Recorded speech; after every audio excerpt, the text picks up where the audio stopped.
On Monday night, I thought, oh, good, it's going to be great, isn't it? I'll get into bed. And because I didn't sleep last night and they made me get up early this morning because the house was full of cleaning noises, I'll just nod off like that. And, sometimes when you haven't slept the night before, you can look forward to sort of straight 8 hours, which isn't necessarily something I always get. Yeah. I'm not a martyr to lack of sleep, and I love my sleep, and I can sleep, I could sleep, if I got into bed now, I could sleep at 12:51 your time or 10:51 mine. I can sleep well. I like sleep, lovely. But no sooner did I turn the lights out than I had an entrepreneurial seizure.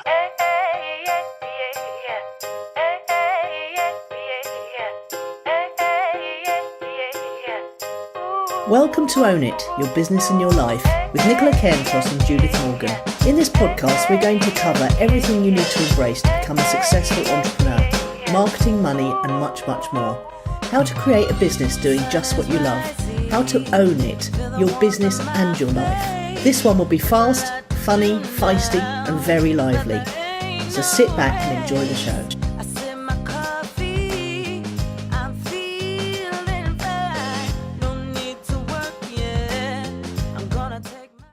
Hello, morning. Morning, hello, how are you? I'm all right, thank you. So tell me what's happening in your week then. Quite a lot. So you start, because I'm a bit stressed. Oh, okay. Well, you take a few deep breaths then. I've just done 20 minutes meditation. So. Oh, my word.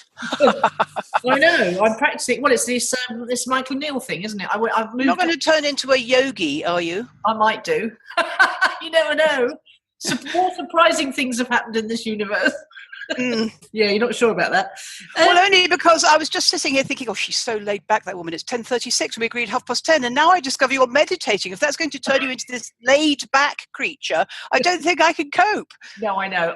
What happened was I went off to do something to fill 10 minutes, and then I just completely lost track of time, of course. Well, it's amazing how fast 10 minutes goes if you're actually doing something. It's a strange thing, isn't it? If I'm standing by the microwave for 2 minutes, I think, oh, God, this is hell. If I go off and do something in those 2 minutes, it goes faster than you can say knife. No, time is totally elastic. It is. So it's very warm here now, as you may have noticed from some of my sideways videos. Yeah, it's very warm. It's been 21 degrees and it's been absolutely gorgeous. Lots of flowers and birdies. The cicadas haven't started yet. They only start when you get to about 26 degrees. And I'm all caught up. Okay. I'm caught up with all my backlog. We've got our standard operating procedures ready and they're all good. And we're about to take on a third new client this week. And so we'll be testing our SOPs, as they're called. I had my first dinner party this week. I spontaneously decided that I was going to cook dinner for everyone on Sunday night. And that's my first time I've cooked since Christmas 2015, I realised. And I thoroughly enjoyed it. And they really enjoyed it. We had a bit of improvising to do because I was a bit short. We couldn't get the table through the door off the balcony. So we had one table inside and then we had to go rootling around for another one. But I found one in the garden in the end. So although I didn't have enough tablecloths, I had to put a towel on the second table. But it was clean. That was the main thing. And everyone's still laughing about it since. But the food was a triumph. I did sort of vaguely Middle Eastern, Sudanese food. And everyone seemed to really enjoy it. And I really enjoyed doing it. So... I'm a well-travelled person, but I've never eaten Sudanese. Well, we used to live in Notting Hill, as you know, Portobello Road. And round the corner in Westbourne Grove, there was a little greasy spoon cafe that in the evenings turned into a Sudanese restaurant. And it really is very delicious food indeed. It's sort of Middle Eastern, but not quite as fruity. Because quite a lot of, Middle Eastern stuff's quite fruity, and I'm not massively keen on that. But I really enjoyed it. And I got a Sudanese cookbook. And so I was revising some of those recipes, but it was great. Sorry, this is very culturally confused. When did you get your Sudanese cookbook? When you lived in Stupa or 20 years ago? No, when I lived in Notting Hill, yes. So many, many years ago, yeah. And but some of the recipes I've cooked so many times, like their lentil soup, is a particular kind of mix of flavours, and I've cooked it ever since, and I really, really enjoyed it. But I was just totting it up today, first dinner time I've cooked, and it's funny because it seems like such a massive task when you're not used to it or when you haven't done it for a while. But actually, I just slipped straight back into the rhythm of the whole thing, and I thoroughly enjoyed it. Yes, because of course you had been doing it for 40 years before that. Now, did you wear your new jeans and your new Vans? No, but I'll be wearing them tonight. And what else happened? I'm going to tell you something very interesting now. It's the week coming up to the second anniversary of Steve's death on the 12th of March. And I felt a bit grim on and off. But yesterday I felt quite sad. So I woke up and I thought, what can I do to change my state of mind? And I thought, I know what I'll do, because I've just had a haircut, and the haircut's quite short, so I've got quite a short, dramatic fringe. I thought I'll draw myself some eyebrows on for the first time, because I haven't worn makeup for 2 years either. And I thought I'll put some eyebrows on. I made myself laugh because the first eyebrow pencil I did it with, it was more ginger than my hair colour is at the moment. So I ended up with dark mahogany hair and ginger eyebrows. Yeah, that would be quite scary, wouldn't it? I thought I'll persevere, because I was going down to meet the Right Club girls. I thought I'll persevere, because at the very least I'll make them laugh. So I then put on some mascara and a bit of eyeshadow and a bit of lipstick. And I walked down and I walked out onto the terrace, and someone said, "What have you done?" Yes. Did you say, "This is how I always used to look"? Yeah, I did. I said, this is how I always used to look. And they weren't convinced they liked it. And I wasn't convinced I liked it either. So I might... Well, you know why? It's because it's two completely different people, isn't it? A made-up woman and an unmade-up woman. And they've got to know the real you, haven't they? Yes, they have, yes. And I think I've also put a lot of weight on since I last put makeup on. So I felt a bit like I was, what's that word? Trying to turn a sow's ear into a silk purse or something. Yeah. So, I think it's a very risky game, as you know. It is a very risky game. Anyway, so I thought, I don't think I'll bother with that again, because of course I then had to remember that I had makeup on and not touch my eyes at all. But it did work, because ginger eyebrows made me laugh, and it also made me laugh about, because Steve never even noticed whether I had makeup on or not. So it made me laugh, because he really found the ginger eyebrows quite amusing. I remember when I was a teenager that my mother was mildly obsessed. That's not quite the right word, but I would occasionally spend sort of 3 hours in my bedroom putting on extremely subtle makeup and come downstairs, and she would say, "I don't know why you don't wear some makeup." And I'd spent hours crafting this deliciously subtle thing. But eyebrows are the key to it all. I'm sure you know that. Yeah, they are, and they have to be the same colour as your hair, ideally. Yes, vaguely, which means my eyebrow pencil, of course, is grey. Well, exactly. That's why. I think that's why mine don't show at all anymore. So anyway, it did make me laugh, and I thought Phoebe would be absolutely disgusted at me going out with ginger eyebrows. Yeah, so you did actually go out with the ginger ones, did you? Well, no, I did. I redrew them, but I didn't have time to take them off and start again, so I just drew over the top with browner ones. But it still wasn't quite that colour. No. Children are frightened of clowns, and sometimes now we know why. Yeah, exactly. It was a bit freaky. So what about you then? I'm going to tell you in this section about the first of 2 sleepless nights. I've had 2 sleepless nights this week, for the very best reasons, Nicola. Oh. So no R about it. They're the very best reasons. Sunday night, I was up until 5 o'clock in the morning because it was the Oscars.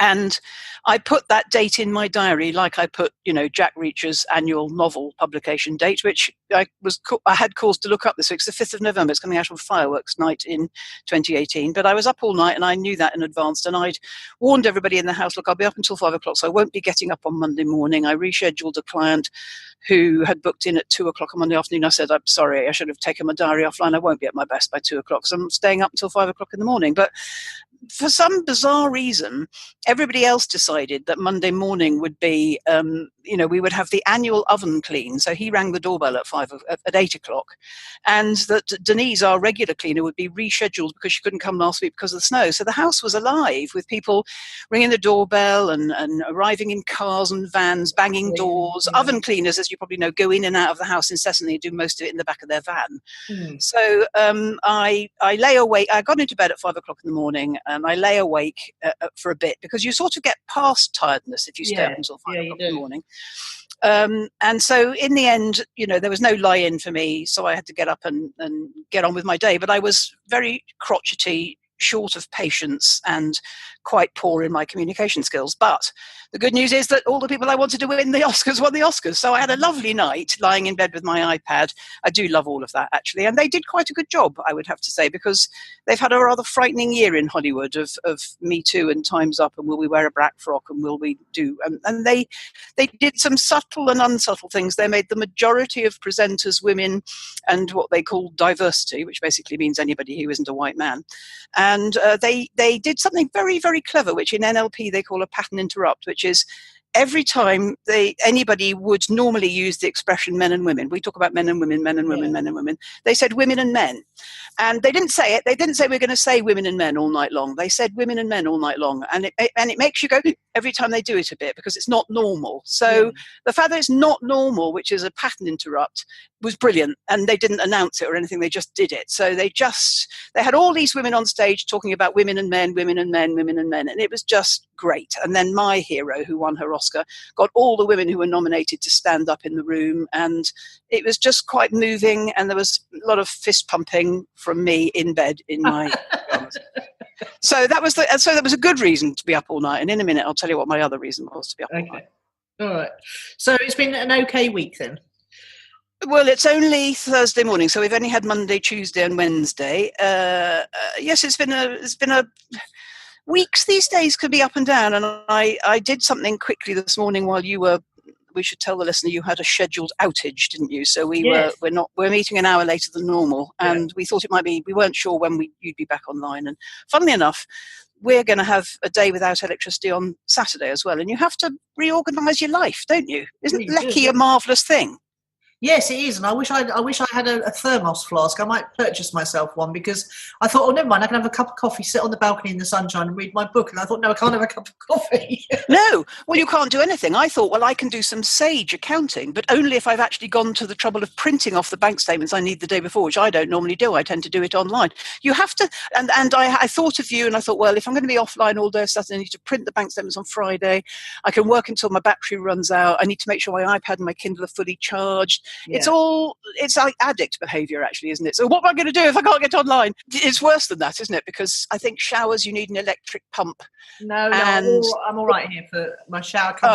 Our boiler, yes, you've got the solar panels, but I think I need an electric pump, so I don't think I could shower.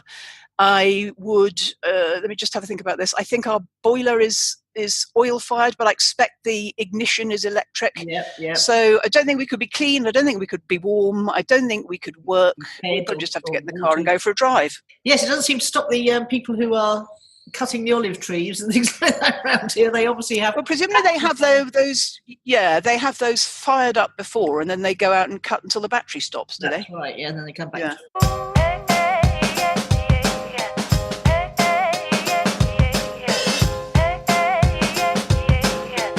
So what's fueled your fire then? Well, you go first. Okay. Well, the great weather is reminding me that I need to get organised so that I can have my afternoons off. Because, I love what I do so much, I just carry on doing it till I stop. But I want to get organised. I had a very funny conversation with Sarah earlier, and she said, what's your goal for this business? I said, well, the goal is that I just work in the morning so I can go down and lie on a sunbed and read and swim in the afternoons. And I said, what's your goal for this business? She said, my goal for this business is to get you organised so that when I come out there for a month, I can lie on the sunbeds and swim in the afternoon. Is she in Spain today, did I see? Yeah, she is, yes. She's having a week in Spain with her mate I don't know where she is. She's to the right of Malaga as you're looking at a map. Okay. But it's very nice, apparently. I drove through there with the children and Irving once. And yes, she's staying in a very nice luxury apartment that her mother, this lady's mother, has been staying in, but she's not there this week. So Sarah sees the option. I bet 1 in 2, any European-based, UK or European-based listener has all driven up that road. It's the most scary road in Europe, actually, isn't it? Yes, it is, yes. It's not the one with the tolls, it's the other one with the holes. No, it's horrible, yes. It's also very, very fast. And I shouldn't say this really, but I know somebody who died in a car accident on that road on their honeymoon. Oh, that's terrible. Oh, it is terrible. It's a horrible, scary road, that road. It is. So, Steph, my mate, had a very narrow escape the other day. We live on a road. The road from Kalamata is extremely hairpin bendy on the side of the mountain. And, yes. She came round the corner after dropping someone off and to meet a Greek guy on the wrong side of the road. She literally had to pull over, and I said, thank God there was space, because there's sometimes space on the left underneath the overhang, and sometimes there's space on the right, but not very often. And I said, well, and he sheared off the side of the car. Well, sheared it off is a bit dramatic. He scraped along the side of the car. And I said, well, thank God you had somewhere to go. If there'd been one of those days you didn't have anywhere to go, what would have happened? Head-on collision. Well, I tell you what is interesting about that. In that situation, and in actually every situation, we should drive as if some muppet might be on the wrong side of the road or something like that.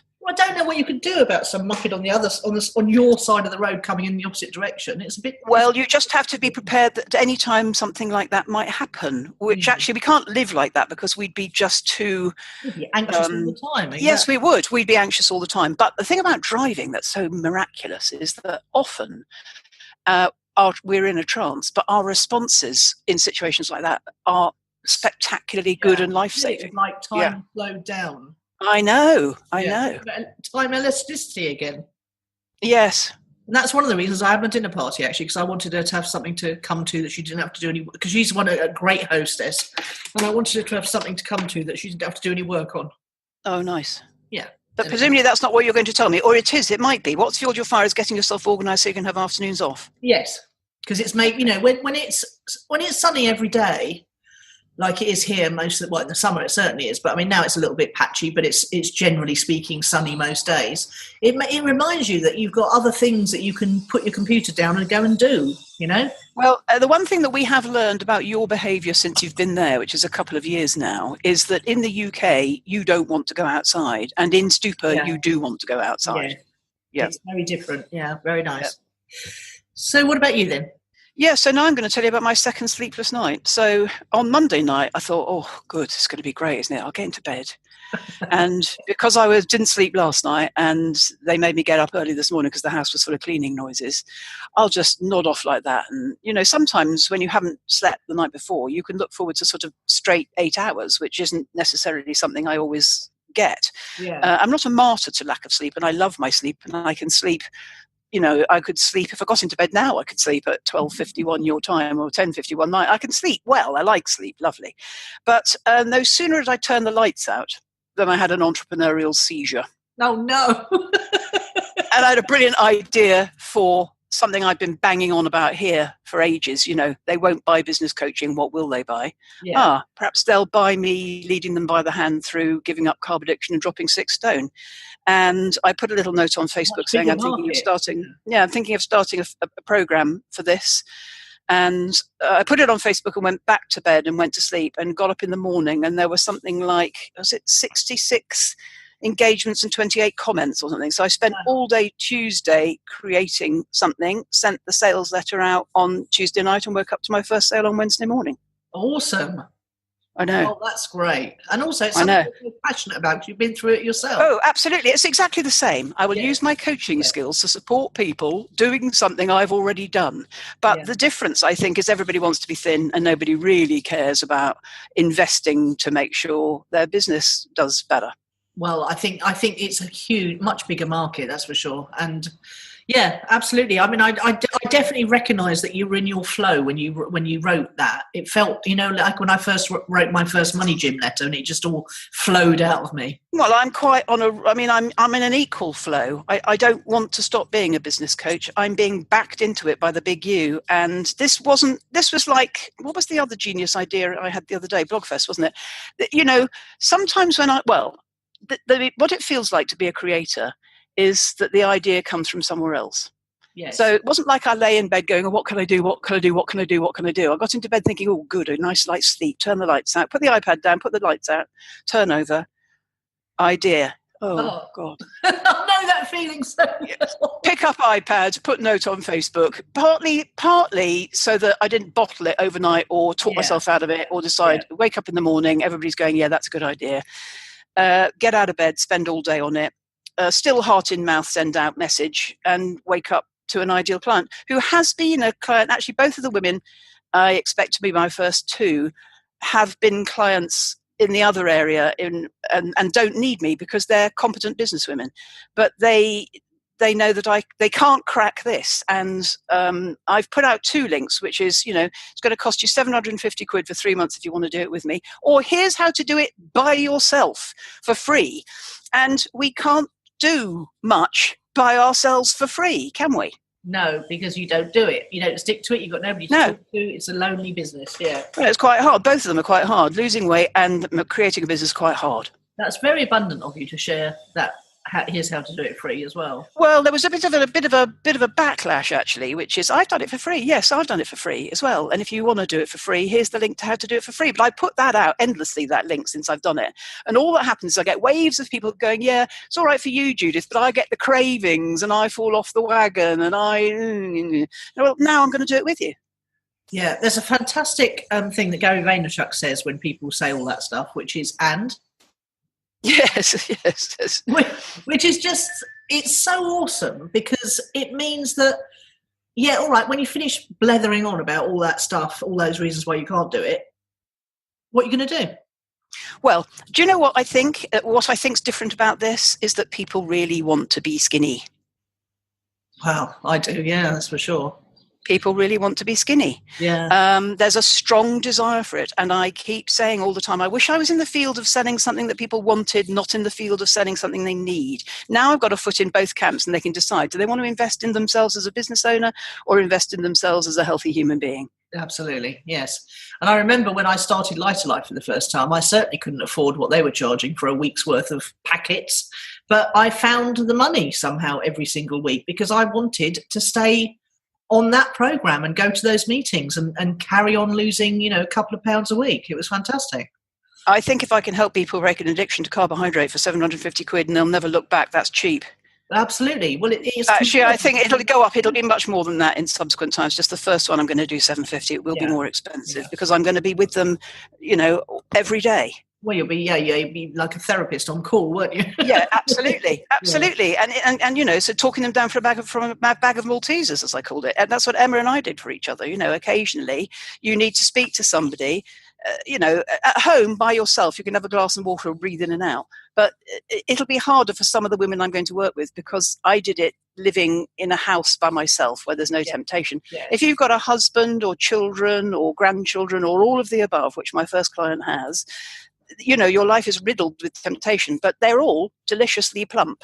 And if she goes first and teaches the rest of her family how to do it, it's going to be worth millions in happy, healthy, long lives. Yeah.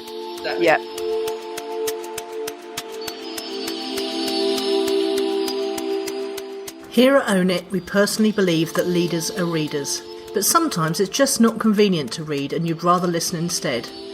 For listeners of Own It the podcast, Audible is offering a free audiobook download with a free 30-day trial to give you the opportunity to check out their service.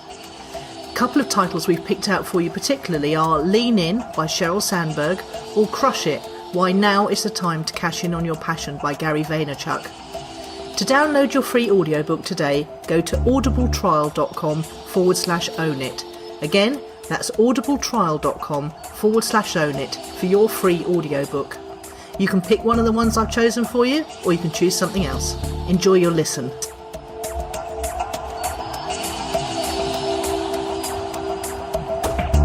Good stuff. Okay, so what are we going to do for our focus of the week this week then? We're going to do our loose women thing? Yeah, we've got to, haven't we? Because we haven't started the recordings yet, and I bet I certainly haven't got time to write a manifesto. I might write my manifesto about my new thing. Of course, my new thing, of course, will be what book 2 is about, I've realised. Yes, of course it will, yes. There was something that occurred to me, which was we could discuss. I've been having quite a lot of discussions about the law of attraction this week with various people. Okay, why? Why have you been having a lot of conversations with? Because the two mates of mine who own Greater Minds, which own the biggest law of attraction Facebook page, it's enormous. The one I often talk about, they got 17,000 and took on life its own. It's several million now. Yes. They are really nice people. They're both British guys, and they're just doing a big promotion with Joe Vitale, which involves a law of attraction quiz and a book and all that stuff. And it's, it's your usual cheesy launch stuff, but it got me thinking about the law of attraction, and I rewrote some of their emails to send out because I needed to send out to my list, because my principle now is get something out 3 times a week to my list, and my offer is always in the PS, so it really doesn't matter what the content of is, and so I just write stories now, and I really enjoy it. And so when I was wanted to mail for this, because I actually read Joe Vitale's Zero Limits and kept it on my bedside table for a long, long time. And that's where I came across Ho'oponopono. Indeed. Funnily enough, I've prepared a blog post to go out on that very topic, Zero Limits. Ho'oponopono. Well, not an old blog post to go out as a Facebook note on Saturday, a really weird thing, isn't it? Yeah. I like that book, Zero Limits. Yeah, I did too. And I started with one of his email marketing books, which was brilliant. And then I went on to that one. And I really like Joe Vitale in The Secret. Me too. It reminds me of the little chap from Taxi. Do you remember Taxi? He's a good bloke. I do. He does look like him. Yeah. And the thing is, as I said in one of my emails, he's been so down and out. He was homeless, on drugs. He was as low as you could possibly go. And by sheer force of will and hard work and living his truth, he managed to pull himself out of that. And I got thinking about all the things that have happened to me in my life and all the things that we talk about and try and live by, and it just got me really interested in the whole topic of the law of attraction again. And I've been working, obviously in this week I have to work very hard to catch my thoughts and change them into something grateful, which is the secret of happiness for me. And I just wondered if we should talk about it a bit or not. I'd like to. It's one of my favourite subjects, actually, and it comes into my work with my clients quite a lot, or not, depending on whether they're the right sort of person for that. Yeah, because I was thinking about I've got all these people who go through my email marketing funnel, and they get to a point where they're getting loads of stuff for value, and they're getting I always say it's either entertainment or education. So I try and educate while entertaining, and vice versa. And so they get to this point where they get to the part of the marketing funnel when I'm saying, okay, so my membership's going to be opening soon, and I literally have gone to only opening the membership once a month now, and so many people don't join, and I was wondering why people don't join, why people don't action. And then I was thinking, what can I do to encourage them? Because once you know all the tools and tactics and you're still not achieving things, then that's when you've got to start working on your mind, haven't you? Once you know all the tools and tactics. Say that sentence again.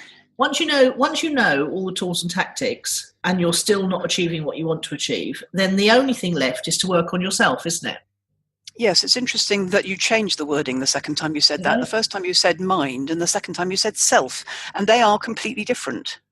Yes, you're right. Yourself is a bigger, deeper thing, isn't it? Yeah, it is. Yeah. It's a more, if you go to the Michael Neill book, The Principles of Mind, Consciousness and Thought, mind is one thing, and quite a sort of busy. Oh yes, mine's very thing.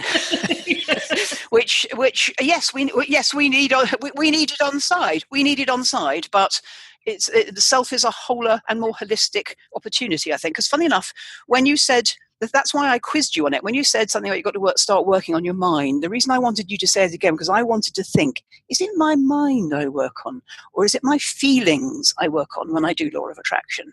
I think it might be my feelings, and I know Tut thinks it's about thought. And funnily enough, you said, and if X and Y isn't working, then you've got to work on your mind. But actually you believe, and I think you're probably right, that the mind should come first before all of that. We've got to have the right mindset or nothing's going to work. Yeah, because I follow lots of different people, and there's, I know young people who've, like there's a guy I know who grew up in Worthing. He was completely the same as everybody else, and he's become a drummer with Two Door Cinema Club. So he got that gig at 19. So from Worthing at 16, he left school, just like all of his other friends, and he knew he wanted to be a drummer. He'd been practicing drumming, and lots of other people we knew, some other people we know had as well. But he got on a train and went to London and found a drumming agent. And that drumming agent, the first gig she sent him to was with a new band called Two Door Cinema Club, who were looking for a drummer, who subsequently became a global phenomenon. Now, what was different about that boy to all the other people in his class? And I find that sort of thing absolutely fascinating. Well, isn't it that he got on the train? Somebody must have given him some advice, or he must have worked out that what he had to do was tip things in his favour by getting an agent. Yeah. Yeah, but his dad, to be fair, had...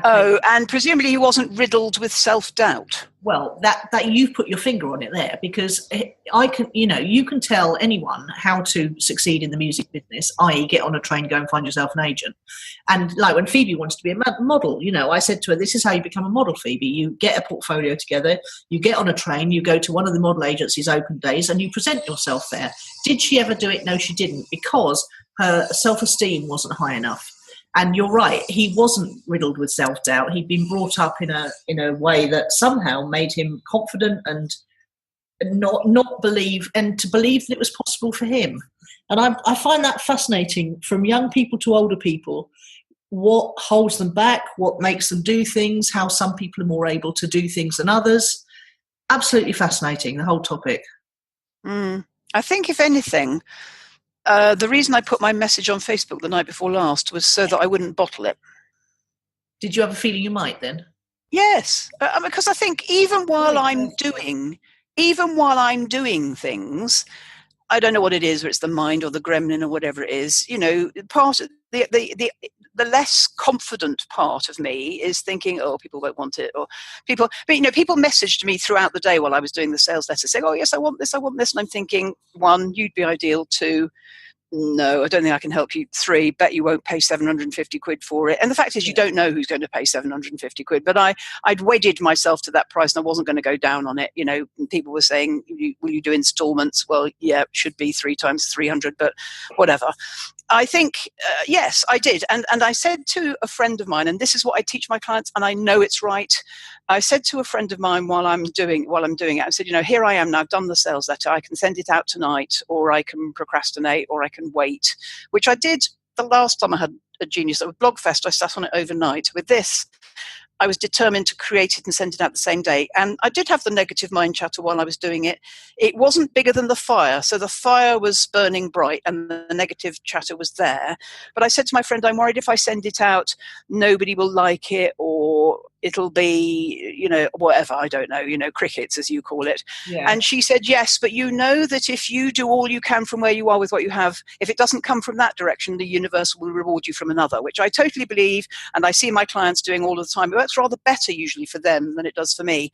But she was right, and I knew that. So that's like, all right, might as well send it out then, because it counts doing all I can from where I am with what I have. You have the inspiration and you follow through on it. And even if the results you want don't come from that directly, they'll come from something indirectly, because you put energy into making something happen in your life. That's very good, all of that. It's like when I had the fire, when I had the idea and then the fire and then the burn to rewrite Science of Getting Rich so that it wasn't in such archaic language, and it was talking about online stuff and talking about people who were more, the kids could relate to more. And I wrote it for the children, but they've never read it, of course.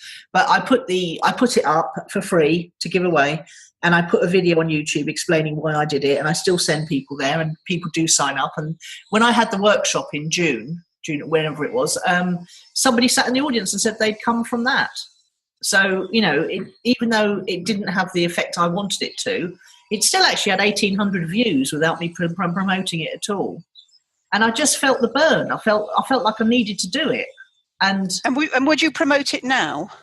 I've got a little technical gremlin in that the cover on the ebook version is different to the cover on the paperback version, so I've got to get that fixed before I would promote it more. Okay. And I'm on rewrite number 4, so I'm still redoing it. I'm still honing it and trying to get it right. But I'm not doing it because I think it's going to make me any money or become a success or anything. I'm just doing it because I feel that lots of people wouldn't read the book in its current form. I think we do have, not in everything we do, but I do think sometimes if you've got to self-motivate yourself as a solopreneur, we do need some fire, and that's the fire of a mission. Yes, because otherwise you won't continue with anything, because you get the idea and you get all fired up and you get all excited, and then well, for me anyway, unless I could get some momentum going quickly, I go right off an idea, or I talk myself out an idea. It was so funny yesterday afternoon, but we were all sitting in this fabulous bar overlooking the whole of Stoop, and we were talking about writing and why I haven't written anything recently. And it was because we'd had this conversation where one of the girls had said, of course, we know that even successful authors rarely make more than 12 grand a year. And I just felt so profoundly depressed at that idea. The fact that, even if you're a published author with perhaps 8 books out, you're not making more than 12 grand a year. And I don't know why I cared, because writing for me isn't about earning money at all. It's about fulfilling my creative potential and doing something that I never thought I could do, which is write a story out of my head. But something about that negativity and limiting beliefs. And I questioned it. I said, well, where did this research come from? Who do they ask? Did they ask any self-published authors, or are these just people who've got it in their heads they have to be published by proper publishers, inverted commas? And I just but it did stop me in my tracks. And I thought, well, what is the point? Why would I even bother to do something like that when I could be lying on the sunbed reading someone else's brilliant Well, two things straight away. If you self-publish and you've got more than one book, you can definitely make more than that. It would be a full-time job because the marketing is very time-consuming, but it's possible. I know that. Simply by what I've put myself through in January and February so far, I know that with multiple books and endless marketing, you would make more than 12,000 a year, because that's 1,000 a month. Yeah, which is nothing. Yeah. Number 2, in that last rant, which was good, you used the word momentum. Have a look at your momentum and see what it says down the bottom. Oh, it says, do what you feel in your heart to be right. You'll be criticised anyway. Yes, which is also exactly what we were talking about, which was, if I put this out, people will say, oh, you can do it for free, yes. And, the reason we would talk ourselves out of it or think we're not good enough to be a model or a drummer or a writer is because we're worried we're going to be criticised. But when the thing you said about putting out your book not for money, that's what it means when it says, do what you feel in your heart to be right. Mm.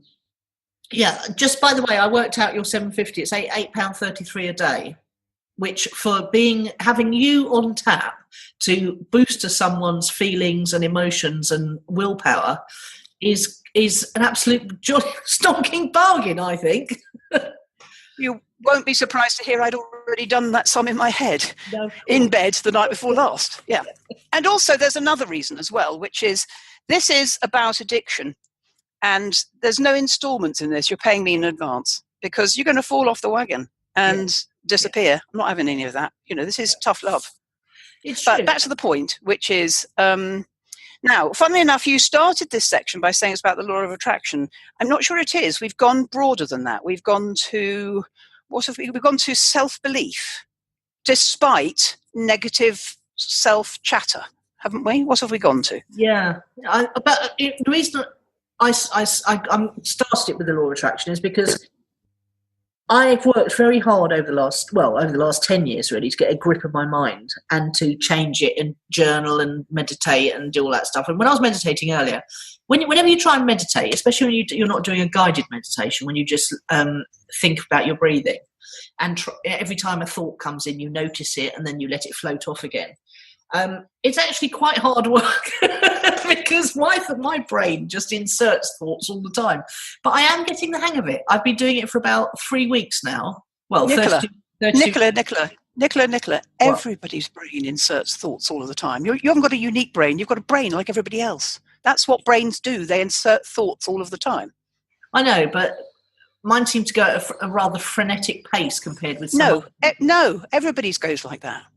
So so those people who just go to work and come home and watch telly and go to the gym and then come home and watch telly. That's laziness. It doesn't mean they have a head full of thoughts. They've just found a way of blocking them out, usually with carbohydrate or booze or fags or rock and roll or sex or something, or they've given up or gym. It doesn't matter. It doesn't matter. They've given up, and I don't blame the majority of them because it's hard this way. Yes, it's true. Actually, why would you try and do it if you could not do it? Well, I think if you've got a job, I think, I think one of my favourite stories is that when I was at school, when we got down to, I was in boarding school, as you know, when we got down to the upper sixth, there were only 2 of us left. Or was it 3? 3, I think. 3 boarders left in the sixth one. And one of them I'd been all the way through school with, Jane. And she was engaged to be married to a man called David. And David was about 21 and Jane was about 18. And they did get married when Jane was about 21 and I went to the wedding. But David told me that all he wanted was a blue sports car football on Saturdays and a blonde girlfriend. Jane was blonde. He already had the blue sports car and he played football on Saturdays. David already had, at the age of 21, the three things that were all he wanted, his heart's desire, and that would make him happy for the rest of his life. I knew that was never going to do it for me. I knew that what I wanted was going to change and change and change, and I would always be chasing and driven. Do you know, probably rather be David. Because you get what you want, and it's easily attainable. Yeah, David doesn't feel he needs to meditate to get his brain under control. No, he doesn't. No, he doesn't. The cost is a dull. Yeah, the cost is a dull job in insurance for 40 years, with probably a half decent pension and not being very old at 60. So he probably still plays football on Saturdays. Yes. Right. So bringing it back to the law of attraction then. Well, you see, I love the law of attraction, but I think I'm glad you're meditating, because if anything, I think the law of attraction is about mind, body, spirit. So Tut tells us about thoughts. You're telling us it's about mindset. Many of your gurus would say it's about mindset, but actually I don't think it is for me. I think it's about feelings in my body. And I think that's because that's where a lot of my wisdom is. Okay, I'm a brain box, but I think I follow my gut and heart a lot. So my law of attraction wouldn't necessarily be mind or mindset based. It would just as easily be instinct or feeling. You know that thing I've said to you before, and I say to the people at the cash flow game, what do you think and what do you feel, and which one are you going to follow? You know, we've got various different guidance systems in us that are picking up different vibrations and bringing them to our attention. And it's much more likely we can see them, hear them, feel them if we're peaceful through something like meditation or yoga or sitting quietly or sleeping or showering or driving or swimming or whatever it is, so that you've calmed down that reptile brain enough to be in touch with the various intuitions, inspirations, messages, prompts, and whatever that encourage you into action. I know you were always against the law of attraction at the beginning, and everybody was. It's so easy to slag off The Secret, but there's plenty in it. It isn't the answer. She didn't say it was the answer. She said it was something that had been a secret, and you know that's marketing for you, isn't it? There's three things there. One is it's a secret because I do believe that it's something you have to look for and then find yourself, because nobody's going to teach you it unless you're very lucky to stumble across a mentor. Because it's not in the government's interest for us, you know, the great unwashed, to discover this stuff. And the other thing is that all of the most successful people, I got really interested. I dismissed it, Judith, because of the religious aspect of it. It had a religious connotations for me, and I didn't like that. But since I've watched people like Professor Brian Cox, who talks about there being, you know, if you look at an atom, and an atom, the nucleus of an atom is about 5% of it. There's the outside of the atom, and nobody knows what the other 95% is made up of. So 95% of the universe is made up of stuff that Professor Brian Cox can't explain, doesn't know what it is. And that sounds awfully like the stuff that Wallace D. Wattles talked about in his book. And the other thing, when I discovered that successful people's brains are anatomically different, they do autopsies on successful people and their brains are different. The fact that I've discovered that lots and lots of people like Einstein and Da Vinci used to regularly, daily meditate. They didn't often call it that, but they always went off into, some people even built special places to go and do it in. And the fact that every single person I know that is really, really, really successful, from, you know, Oprah to Pharrell, the music producer, A, believe in The Secret, B, believe in the law of attraction, and C, do some kind of connection with themselves to access it. And, yes, you know, lots of the multimillionaires I know regularly meditate, and you'd be astonished if you ask people and found out what they do. No, I wouldn't actually. Successful people are surprisingly woo-woo. But let me just share with you a joke that I put out on Facebook this morning, which I have put out before, but it came round again, so I shared it all of the time. And it is a quasi-Professor Brian Cox joke. It says, "You matter. Until you multiply yourself until you multiply yourself times the speed of light squared, then you energy." I love that. You matter. Until you multiply yourself times the speed of light squared, then you energy. Very good. It's sort of quasi Yoda as well, isn't it? It's lovely. It's lovely. There is no try, only do. No, it's funny. Anyway, I think we've whittled on too long, or long enough, haven't we? Should we go on? Yes, possibly. Yes, we should perhaps. So this but fascinating topic, actually, and I think more to discuss on this. Yes. Yeah, more to discuss on because this. It is actually the whole reason why some people are successful and some people aren't. I also think it's the whole reason why it's still interesting to get up in the morning as a self-employed person. Because every day is a challenge.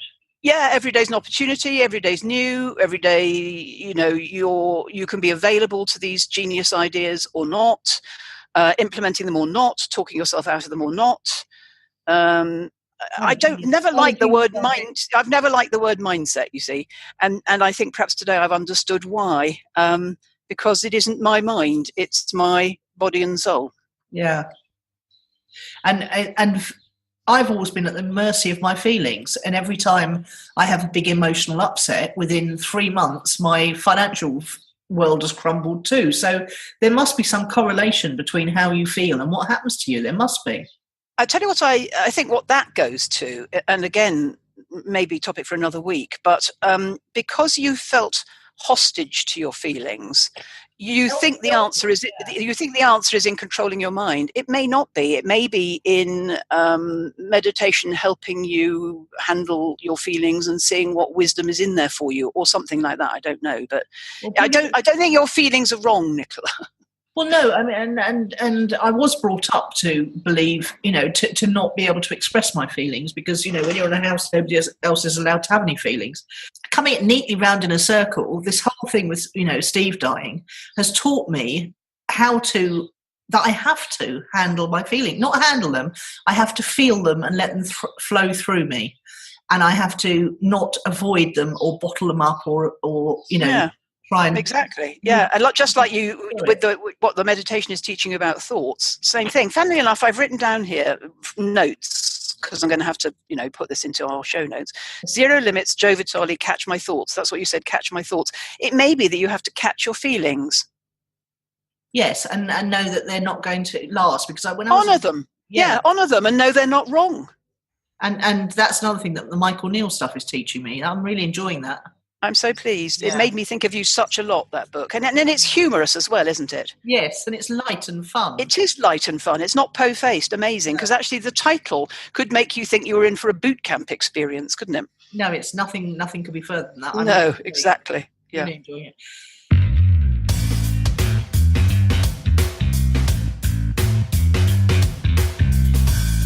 Word of the week, then. You go first. Power. Okay. As in electricity and the lack of yes. As in mental power, being able to control your thoughts and survive your feelings, and willpower, thinking about your new project, about how we only have so much willpower every day, and it's as the day goes on, it gets more difficult to make the right decisions. But you're offering people a way of living that is not about willpower; it's about changing to a more positive way of being. You're absolutely right. And I'll tell you why, because I castigated myself for 50 years that I didn't have any willpower. And of course, it isn't about willpower at all once I discovered what the thing was. And I'm sure that's what many of my ideal clients will feel, which is, I'm such a successful human being. Why haven't I been able to crack this? Well, because you don't understand what this is yet. Yeah. I totally agree. I'm totally with you, Judith. Willpower not required. Yeah, and I totally believe that yours is the right way as well. I just do. Well, I think it's a way, Nicola, and I think there's a way for everybody. And I'm going to offer my way that I've made work. And if it helps 100 people, great. Lovely. Yes. What's yours then?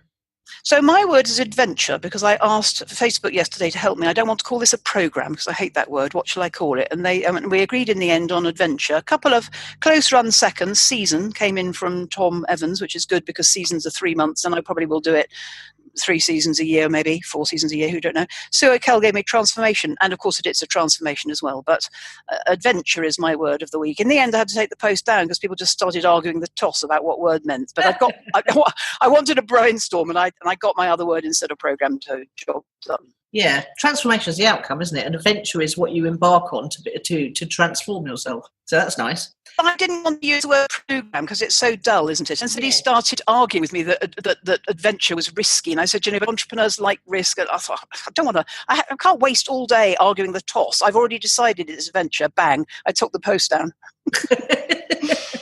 I thought I couldn't find it again when I went to read it. Well, there you go.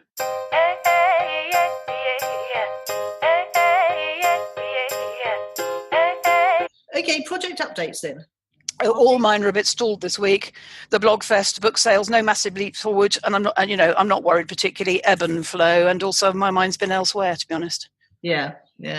Well, it's funny you should mention about your mind being elsewhere, because I've got here weird focus on, when I focus on a done for you service, where I attract clients on that. And when I focus on the Clicks and Leads Academy, I attract members for that. But when I'm doing one or the other, I'm not attracting members or clients on the other, even though it's sort of two sides of the same coin, because one is just learning how to do it yourself, and one is learning, getting someone else to do it for you. But it's market how, one, when I'm focusing on one, I'm not attracting the other. Yeah, one woman can only do one thing, that's why. Yeah, I sort of see it as one thing, the Be Everywhere Online thing, but but you just explained why it doesn't work. When you focus on half of it, it works. And when you focus on the other half, it works. But you can't do two at once. Nobody can. No. That's why all my other things are stalled this week, because I'm focusing on my new thing. Exactly. It's so annoying, though, isn't it? I don't think it is annoying, actually. I think the thing of, when I go back in a minute and sweep up my other two things, it's like, oh, now I'm running three lanes of the 100 metres race, which is what I tell everybody not to do. Oh, yeah. So what are you going to do then? I don't know yet. It's too early to say. I'm only 48 hours into it. Okay. All right. Good point. So I'm just going to carry on focusing on the done for you until I get 10 clients, and then I'll go back to focusing on Clicks and Leads Academy, because the 10 clients will roll along nicely then.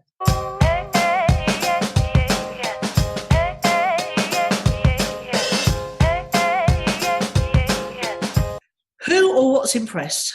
You've got one? Yes, I have. When I was trying to fill some time earlier, I looked at my podcasts to see what I downloaded and what I could listen to without power. And Diary of a CEO by Steve Bartley came up, and he's a young chap, as you know, who does Social Chain in Manchester. He's gone from 0 to 200 employees in 2 to 3 years. Now, I'm not saying I aspire to any of this, because it makes me feel exhausted. So I've obviously got to the age where I'm not interested in all this stuff. But he's got an MD in London and an MD in Manchester, and he's got someone very competent in Berlin. They've got an office in Berlin. But they are trying to crack America. And so he's decided to move to New York. And he said, obviously, if you can crack America, it's a big prize. And Vaynermedia, who's one of his heroes as well, is going very well with that. So, Steve thinks there's an opportunity for them as well.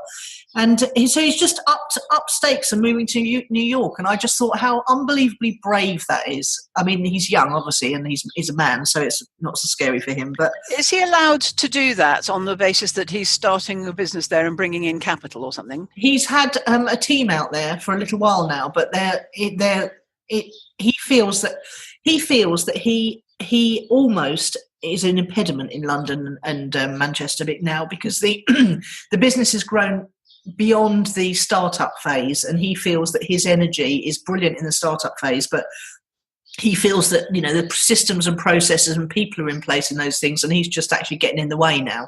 So he'd be most used going out and opening up new markets, because that's where his unique skills lie, in going and speaking and inspiring and doing the Gary Vaynerchuk thing as well, being the face of the business really.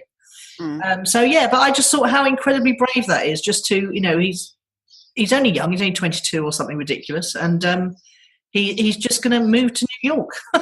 I don't think, I agree with you. I think that's impressive and inspiring, which is what this section is all about. I don't think it's very brave when you're 22, because A, New York's a fantastic place. B, he's got some cred he's riding on.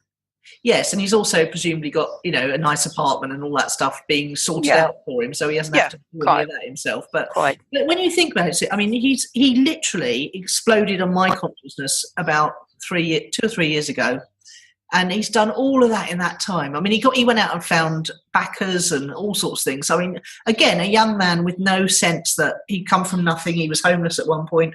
His mother kicked him out when she found out he'd left college and told him she was never going to speak to him again until he went back to college. So really no support by anyone except his own internal strength, and look what he's achieving. I think that's very impressive. Did you have that at that age? What? I was lucky, Judith. Heather and I got the best of my mother before she lost her mind. Sarah and Alex experienced a lot of negativity from her when she wasn't well. So we were lucky. Okay, so what I'm going to tell you about is a woman called Christy Daniels, who interviewed me in 2015, and she's she's American, she's going to contribute to the Blogfest as well. And when I nudged her earlier in the week about her Blogfest post, which was a couple of days late, she explained that her grandmother had been hospitalised. And I went, first of all, wow, she's got a grandmother alive. I don't even have a mother alive. Yeah. But she generously, yesterday, she generously shared the interview that we did together in 2015, which is now 3 years old, obviously, in response to somebody's current issue. But she said this really interesting thing which has inspired me, and it's a bit more complex than this, but she said about me, hearing her voice either audibly or in writing always makes me feel wiser and points me back to my own inner wisdom, and I trust that's what you'll find for yourself. That's what she said to this woman when she was recommending this link to our interview from 2015, which made me go and listen to the interview. But that encourages and inspires me to get on with my app, which I told you about, where I can put all my voice audible and written in one place for subscribers. But now that my new thing is taking precedence, I think what impressed me was that A, she hadn't forgotten the interview from 3 years ago, but B, she was generous enough to share me as opposed to herself as the solution to someone's problem. And that's where we were going with, you can do this with me for 750 quid, or you can do it for free. And here's the information I've been giving you for the last 18 months for free. Will you? But, she was very generous. She interviewed me in the context of her business. And in the context of her business, she recommended somebody else other than herself with the solution, which I thought, that's abundant. Well, I had a call yesterday with a chap, and I knew within 5 minutes of talking to him I wasn't going to be able to help him. But I did know 2 people to refer him to, and I did that immediately. And he sent me a little message at the end. He said, I'm so thrilled that I didn't get the hard sell and you didn't try to sell me into anything. In fact, at the end of the call, he said, well, how can I work with you then? Because I'd been referring it to everybody else. Yeah. I think that's great. And, I did see that go past, and I thought it's true. When when I like and respect someone and I value their advice, you can hear their voice in your head, and you sort of can guess what they would say in any given situation. I think that means that you've had a really big impact when someone says that about hearing your voice like that. And I think that's very nice to know that you've made that impact in the world, and it's something I want as well. But it hasn't for a while been easily monetizable. Yes. So my new thing, I'm hoping, will be. Yeah, and you'll probably reach a lot more people like this. You have a bigger impact. I don't think I'll reach a lot more, but I think it's in the desire space, not the need space. That's the crucial thing. Yeah. And at the end of the day, we're all going to drop dead, and it's the legacy we leave behind, and the only legacy we can leave behind is what impact. Oh, I mean, I think that's, I'm impressed by this woman because she recommended somebody else other than herself. But in so doing, with this elegant thing that she said about me, she inspired me to keep on doing what I do largely for free.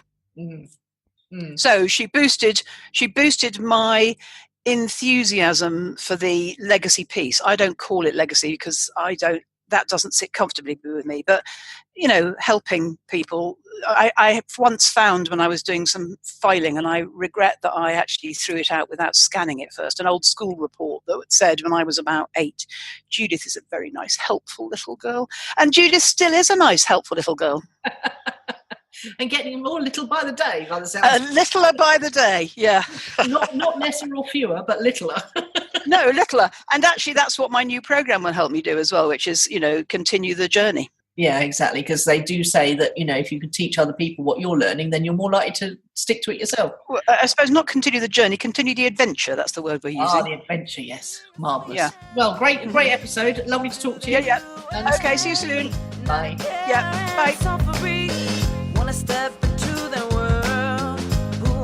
You've been listening to Nicola Cairncross and Judith Morgan. The podcast is called Own It, Your Business and Your Life. Do come and visit us at ownitpodcast.com. We'd love to hear your feedback. You can find out more about Judith and visit her on her website at judithmorgan.com, and you can find Nicola at nicolacairncross.com.